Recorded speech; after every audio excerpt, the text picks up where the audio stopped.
इवलेसे रोप लावियले द्वारी, थयाचा वेलू गेला गगनावरी. दुसरी माझी ओवी ग तुझे नाही मानी, लक्ष तुझे चरणी लागियेले लागियेले.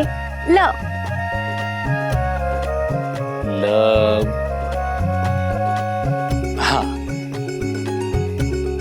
लळा लागता मुखी येई हरिनाम, वाजती कानी टके मृदंगाचे नाद.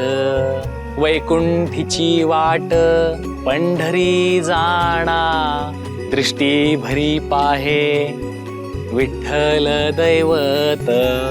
विठ्ठल श्रीहरी उभा भीमा तिरी, तिष्ठती कामारी मुक्तीचारी. मुनिजन सुख निरंतर लक्ष, भक्ता निज सुख देत असे. समाधी सुखा देखा आवारीचा गुणू, श्रुतिगर्भी समवर्णू. दोही स्वरी गोडी वेणू, जगनिववी तू ओ माये. याविता काहीच नुरे, रूपा आले हेची खरे. तैसे रखुमा देवी वरे, विरे घेतले गे माये. काका काका काय? अगं मुक्ते, चिंता नको करूस. हे अश्रू नाहीये, आनंदाश्रू आहेत. इतके दिवस तुम्हाला एक गोष्ट सांगितली नव्हती, आज ती सांगतो. याच कुटीत विठ्ठलपंत रुक्मिणीचा संसार फुलला. तुम्हाला लेकरांचं लहानपण बहरलं. हिनेच मला आपलं मानलं, इतकं की मी अगदी घरचा झालो. या कुटीवर जेव्हा संकट आली तेव्हा त्यातून आता ही कुटी पुन्हा कशी उभी राहील या विचाराने खूप अस्वस्थ व्हायचो. काका, अहो पण तुम्हाला तर ठाऊकच आहे या वास्तूचं आणि संकटांचं किती जुनं मैत्र येते. अरे मैत्र जुनं असलं तरी प्रत्येक वेळी संकटात मनी दाटून नव्यानच येतं. मग अशा वेळी आपण भगवंतावर केवळ आपलाच अधिकार आहे असं मानतो. माझंही तसंच झालं. त्र्यंबकेश्वराला साकडं घातलं. हे मंदिर उभं राहीन तेव्हा तुला भेटायला येईन. त्यानं माझं मागणं ऐकलं. आता मला माझा शब्द पाळायला हवा. अहो आत्ता कुठे आपण स्थिरावलो आहोत आणि तुम्ही लगेच प्रवासाला निघणार. आणि तेही एकटे. एकटा तो आहे ना.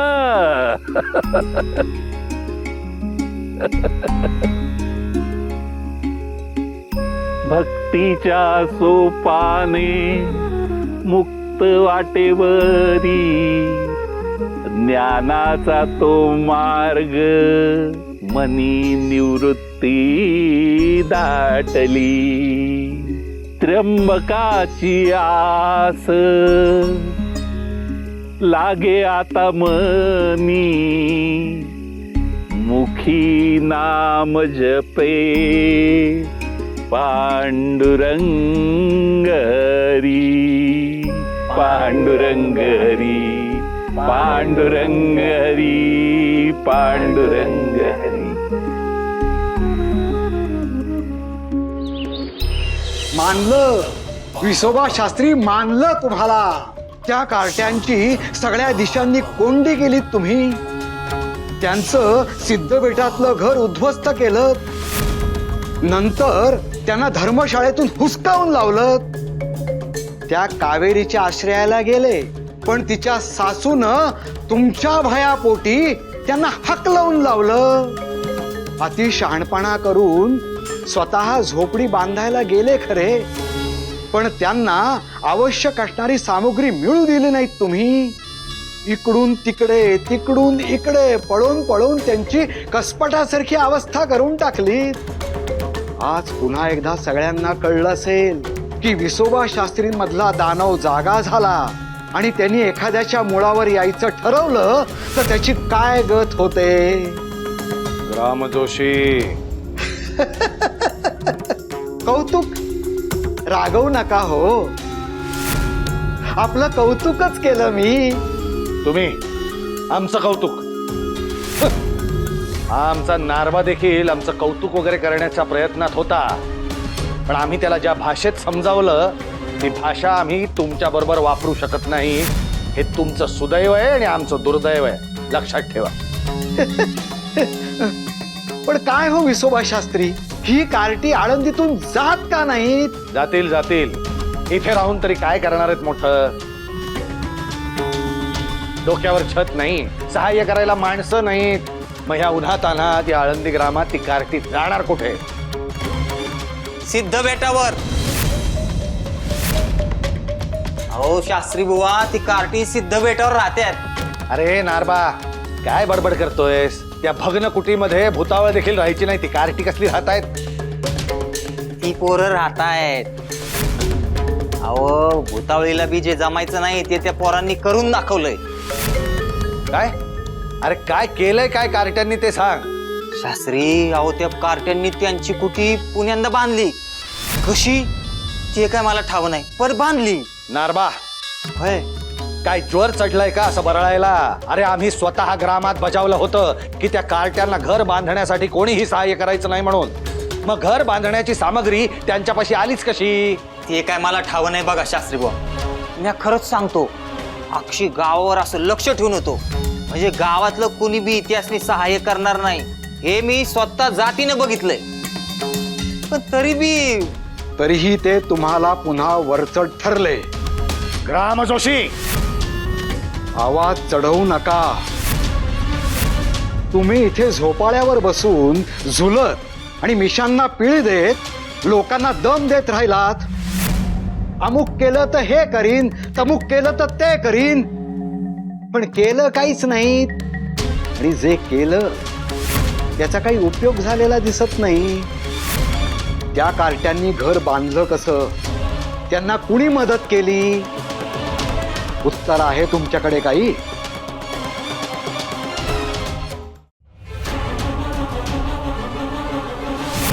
ग्रामजोशी, उत्तर आता आम्ही नाही, ती कार्टी देतील, आणि ते सुद्धा अवघ्या आळंदी समोर. आतापर्यंत त्या कार्ट्यांनी विसोबा शास्त्रींचा न्याय पाहिलाय. साम दाम दंड सारे मार्ग संपले. आता भेद करण्याची वेळ झाली आहे. म्हणजे आतापर्यंत आम्ही त्यांना आळंदी ग्रामाच्या बाहेर काढण्याचे प्रयत्न करत होतो. आता या विश्वाच्याच बाहेर काढणार आहोत, आणि ते सुद्धा त्या कार्ट्यांच्या बापाच्याच मार्गाने. अनेक वर्षांनंतर इतिहासाची पुनरावृत्ती होणार असं दिसतंय. म्हणजे न्यायसभा. शांतम पापम.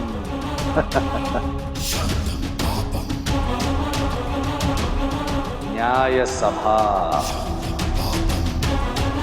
जिथे त्या विठ्याच्या शेवटच्या प्रवासाला सुरुवात झाली त्याच वाटेवरती त्याची कार्टी देखील चालते. ग्रामजोशी, आता इथले न्यायशास्त्री आम्ही आहोत. जे नरहरी शास्त्रींनी आणि ब्रह्मेश्वर शास्त्रींनी नाही केलं ते हा विसोबा शास्त्री करून दाखवेल. आणि पुन्हा एकदा अवघ्या आळंदीस समजेल, अधर्माची परिणिती मृत्यूत असते. केवळ मृत्यू. शांतम पापम.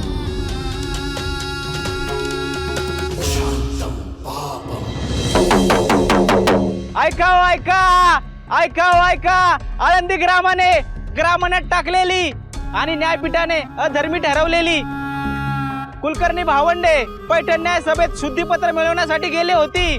ती आळंदीत पुन्हा येऊन बराच काळ उलटून गेलेला आहे, तरीही त्यांनी शुद्धीपत्राची कुठलीही नोंद न्यायसभेत केलेली नाही. नियमांचं उल्लंघन करून ही भावंडे आळंदीत राहत आहेत, तरी त्या संबंधी निवडा करण्याचा निर्णय धर्म धुरंधर न्याय मार्तंड विसोबा शास्त्री यांनी घेतलेला आहे. म्हणून उद्या आळंदी ग्रामामध्ये पुन्हा एकदा न्यायसभा भरवण्यात येईल आणि आपणा सर्वांसमक्ष विसोबा शास्त्री याविषयी न्याय निवडा करतील. तरी सर्व ग्रामस्थांनी, श्रेष्ठींनी आणि आरोपी ज्ञानेश्वर व त्यांच्या भावंडांनी धर्मपीठासमोर उपस्थित राहावे. हो, आता एकेकाला कळल विसोबा शास्त्रींच्या विरोधात गेलं की काय होतं ते. चल रा.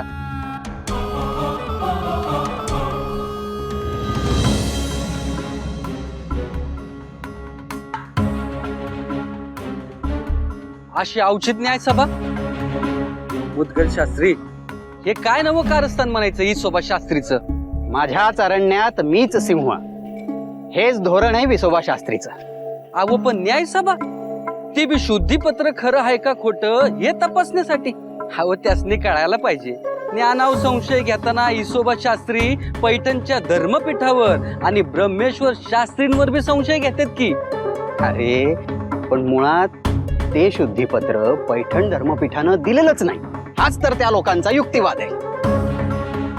मग आता काय करायचं? मी त्वरित जाऊन पाटलांची भेट घेतो. आधीच खूप सोसलंय लेकरांनी, आता आपण त्यांच्यासाठी काहीतरी करायलाच हवं. विसोबा शास्त्री न्यायशास्त्री झाल्यापासून आपल्या सर्वांना साखळदंडामध्ये जखडू पाहतायत. या साखळदंडांची सवय होण्या अगोदरच ते साखळदंड तोडून टाकणं गरजेचं आहे. येतो मी.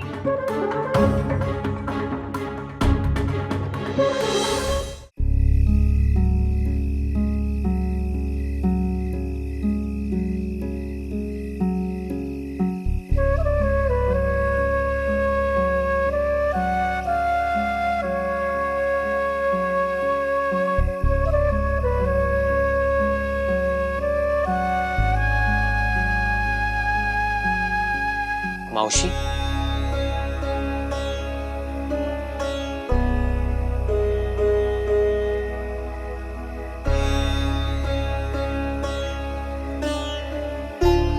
मावशी काय झालं? लेकरांनो, खरंच तुम्ही समद्यांनी कमाल करून दाखवली बघा. तुमचं घर तुम्ही स्वतः बांधलं. आता माझी काळजी मिटली. मावशी, अगं तू, भोजलिंग काका आणि इतर साऱ्यांच्या मायेमुळे आणि पाठिंब्यामुळेच आम्हाला लढण्याचं बळ मिळालं आणि यापुढेही मिळत राहील. हो, तुमची माया आणि निसर्गाची किमया. मावशी, आम्हाला सहाय्य करण्यापासून विसोबा शास्त्रींनी माणसांना अडवलं, पण ते निसर्गाला मात्र अडवू शकले नाहीत. त्या विसोबा शास्त्राच्या तर मला तर असं वाटतंय ना, आत्ता जावं त्याच्याकडे त्याला सांगावं, बघ तुझ्या नाकावर टिचून माझ्या लेकरांनी त्यांचा स्वर्ग निर्माण केला बी. आता काय करशील तू? मावशी, अगं त्यांच्यावर क्रोधित होऊ नकोस. त्यांनी त्यांचं कर्म केलं, आपण आपलं. तोडणं त्यांची इच्छा होती आणि जोडणं आपली. दोघांच्याही इच्छा पूर्ण झाल्या, याचा आनंद आहे. ज्ञाना म्हणतोय ते खरंय. जो जे वांछील तो ते लाहो, प्राणी जात ह्यासारखा दुसरा आनंद नाही. अगं कावेरी, हो काय हो, असं धावत का आला? घरला सासूबाईंनी काही? नाही, तुझ्या सासूबाईने काय बी केलं नाही. पण अहो सांगा तरी काय झालं ते? ते विसोबा शास्त्री आता काय केलं त्यांनी? हे ग्रामात न्यायसभा भरवणार आहेत.